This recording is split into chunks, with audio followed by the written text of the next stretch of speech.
I'm Leslie Stahl. The biggest scandal was when they spied on my campaign. As you know, I'm a Democrat, and I can't put anything on this show that makes Joe Biden look bad. They spied on my campaign, they got caught.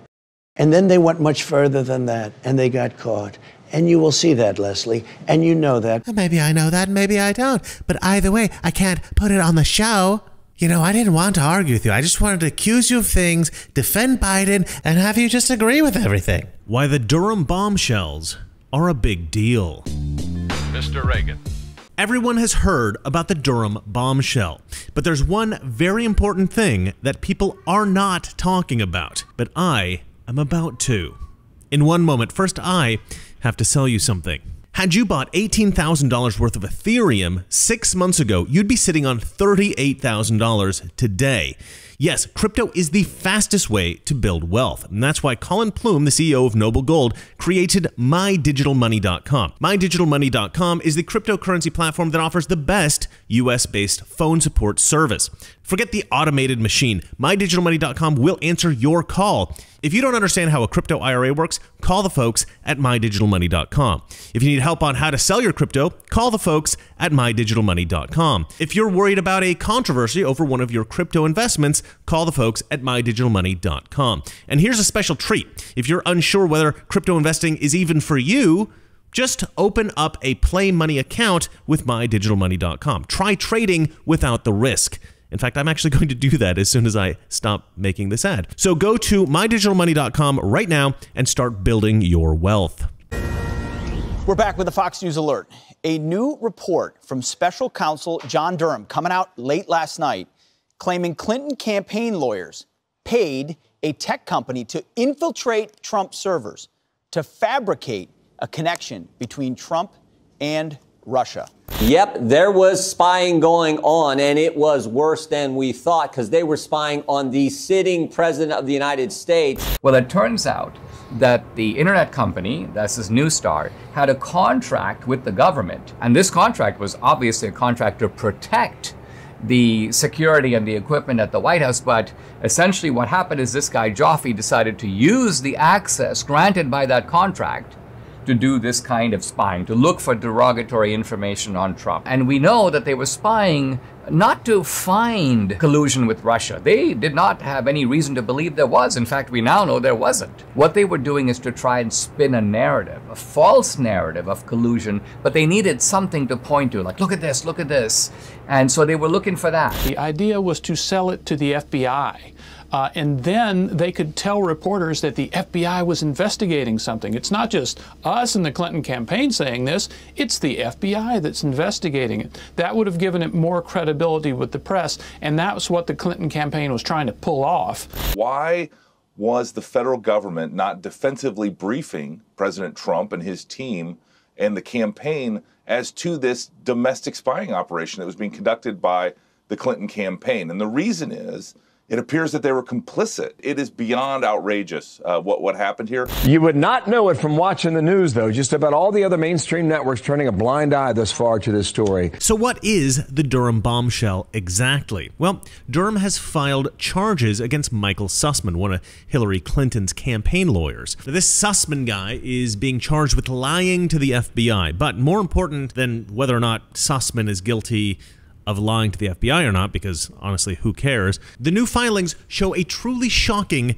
conspiracy. This conspiracy was to both spy on the Trump campaign, and in a far more sinister and thorough way than anything Nixon's men were ever up to with Watergate, but also, and even worse still, to distort the gathered data from that spying, or even to plant false evidence in order to fabricate the Trump-Russia connection in order to trigger an unjustified FBI investigation into Trump, which then facilitated more spying.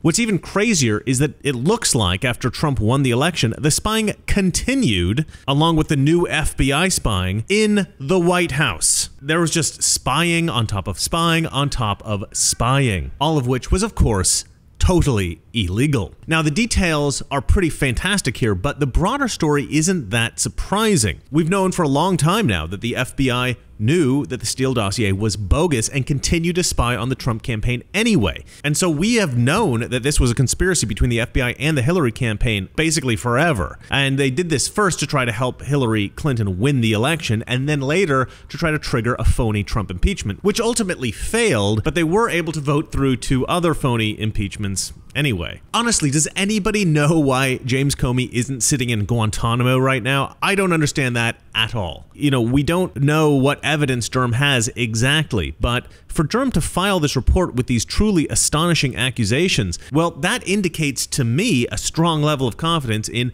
whatever evidence he does have. And this is highly encouraging, not because of Sussman, but because of the greater conspiracy. If anyone else is involved in this plot to spy on Trump and fabricate this Russian hoax, they have committed extremely serious crimes, and those crimes are now being exposed. Conspiring to criminally spy on a presidential campaign, infiltrating White House computer servers, intentionally passing off fraudulent evidence to the FBI. The violations of the Computer Fraud and Abuse Act alone can get these guys up to 10 years in prison. And that is just one criminal statute. Honestly, I think there's a smorgasbord of crimes that these people can be charged with. And that's just the stuff that we know about right now. Mark my word, there is much more to come. This bombshell is nowhere near the most significant revelation that we're going to see from this investigation. But you may be asking, why hasn't Sussman been charged with more than just this little lying to the FBI thing? Well, that too is a good sign, I think, because I don't think that Durham is actually after Sussman. I think that he's got bigger fish to fry. But there's one very important thing that people are not talking about. By filing this report, I think that he is hinting that this whole house of cards is about to fall. But I don't think Durham just wants the scapegoats. I think Durham may want the heads of the real criminals, the masterminds, and those at the highest levels who signed off on these crimes. But in order to do that, to get a truly airtight case, he needs cooperation from everyone that he could possibly get. He needs everybody to tell him what they know. He needs more witnesses and more evidence. What it looks like Durham's doing here is he's saying, hey, this is all going to be exposed. Everyone involved is going down. Your best option is to cooperate. And I think it's going to work. I think we're going to see more and more indictments through 2022. We're going to hear from whistleblowers, and I think Hillary and Obama and everybody else involved, I think they're done. The only concern is that you end up with a bunch of people getting Epsteined. Now, one of the reasons I suspect that we've not had any whistleblowers come forward up until now, and I think the reason why these people thought they could get away with all this in the first place, is that the Clintons have a certain reputation. People are legitimately scared of them, and whether that fear is justified or not, the perception exists. There's 2 competing fears here. There's the fear of prison, and there's the fear of death. Now, if Sussman is Epsteined, well, then everybody else involved becomes more scared of Hillary than of John Durham, and then they all clam up. But that would have to happen to Sussman now for it to be a credible threat. Everybody believes that the Clintons are willing and capable of the worst. But if they don't get Sussman right now, then that belief will be tempered. The fear of Durham will actually be greater than the fear of the Clintons. Now, some think that Durham himself will get Epsteined, but I think that that is highly unlikely. In the end, as witnesses flip and evidence is collected, we're going to get closer and closer to Hillary Clinton, and we're going to get closer and closer to Barack Obama. And when this happens, one question will permeate this investigation. What did Hillary know, and when did she know it? What did Obama know, and when did he know it? And for those who don't know, this was the great question about Nixon during Watergate. The central question at this point is simply put,